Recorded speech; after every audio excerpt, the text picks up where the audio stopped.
My name's Michael Norton. I live in London and I'm aged 64 for what it's worth.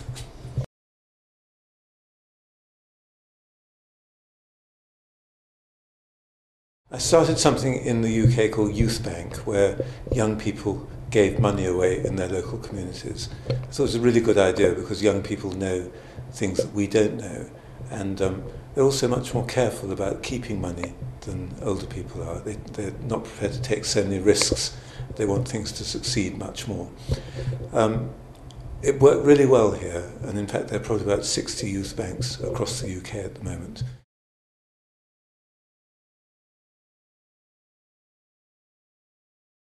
I was having breakfast with someone from a very big foundation called the Ford Foundation, and he so liked the idea, he said, "Can we do it in India? I'll give you $50,000. So I found a partner organisation, and we then worked with 4 organisations to set up children's banks.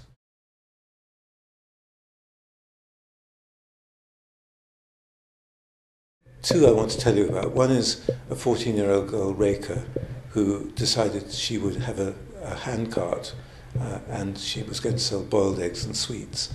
And I have a photograph of her smiling from ear to ear. This was the first day of her new life, was to go out, get away from the begging and sort of being on the street, to be a real vendor of sweets and boiled eggs. In fact, she stuck at that for about a year, and then she decided to go back into education. Then she decided to go and live back with her family, and so her life is pretty well sorted out. She didn't make a success of her business, but she's making a great success of her life. The other was a young boy called Manu, and he decided to sell videos. I think they were mostly pirated, and he started by selling them from the curbside. Then he got a barrow, and his last loan was to help set up a shop in a proper market to become a video entrepreneur.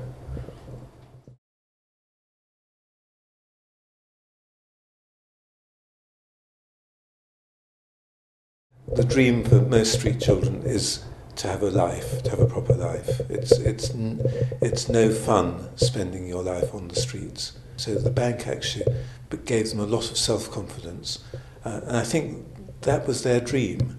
In fact, I started it because, I started to develop it because I met the president of the first bank in Delhi. He was aged 16, and he said, "My dream is that this bank should cover the world."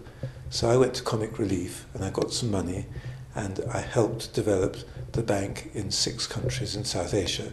So it's now not just in India, but in Sri Lanka, in Nepal, in Pakistan, in Bangladesh, and in Afghanistan.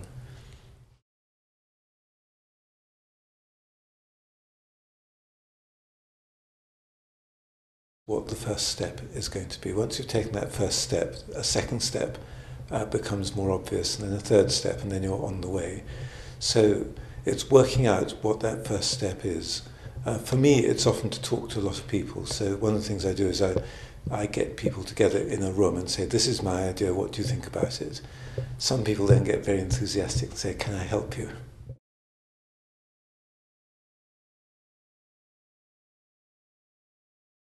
What I'd do is I'd have a dinner party and I'd invite 10 people to dinner. I'd spend £10 on the food, and I'd do that because it's going to be an Oxfam hunger banquet. And of those 10 people, either 1 or 2 is going to have a nice dinner, and either about 3 are going to sit on the floor and have rice and lentils on cushions, and the rest are just going to have plain rice and water.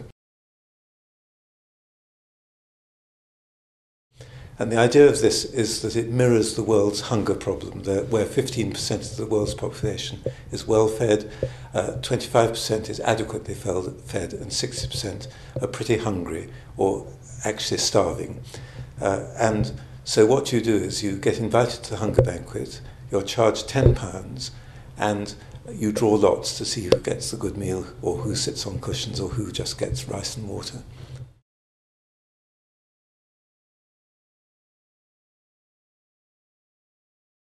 I actually feel that the best way of getting money is to spend less.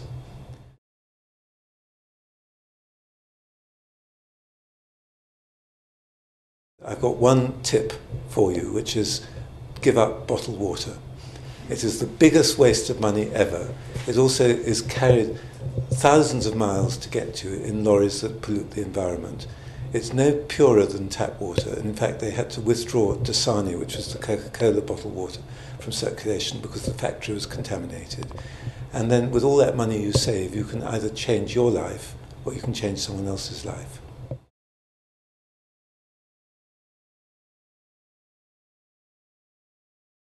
A good idea, a person with energy and vision and ambition, determination, etc., and just hard graft.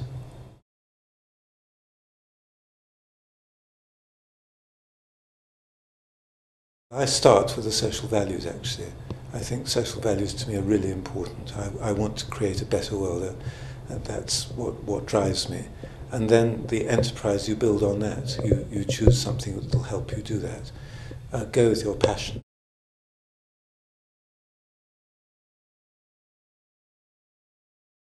If you look at what the big problems of the world are, they're not hunger, they're not AIDS, HIV, they're not any of those things, third world debt, corruption. They are apathy, that people feel they can't do anything, and largely because they feel frightened of taking that first step. Just get up and do it. You'll become a more interesting person by doing it. You'll learn from your experience, and you'll succeed. You really will.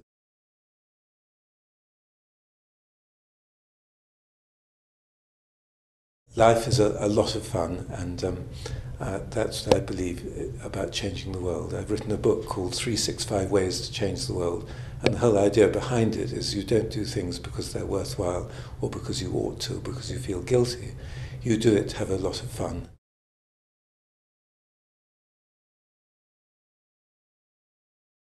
Be confident in your ideas and have great ideas to start with. Don't feel that people in power and authority are better than you.